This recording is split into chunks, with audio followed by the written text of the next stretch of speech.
நம்ம பிரேக்கப் பண்ணிக்கலாம். என்ன வார்த்தை சொல்லிட்டடி குண்டுமல்லி?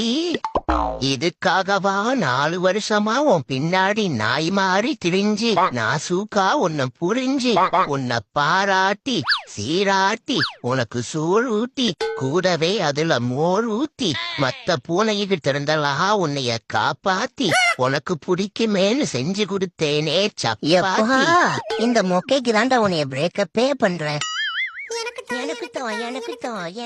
அது இந்த செருப்பால நாய்களா ஸ்கூல்லி விட்டானா எப்ப பாரு சண்டான்னு நீ என்ன பாக்குற? இதனால அப்படி மொத்துனாதான் சரி வரும். நான் ரொம்ப ஸ்ட்ரிக்டான பேரண்ட் ஓனரு. ஐயோ, இவன் குழத்த விடுறானா இல்ல கார் ரேஸ் ஓட்டுறானா? நாயே பெரிய அஜித் குமாரு அப்படியே கியரை மாத்தி போட்டுட்டு இருக்காரு. மூடிட்டு படுடா ஒழுங்கா. குளத்தையிலே ஆளை கொன்று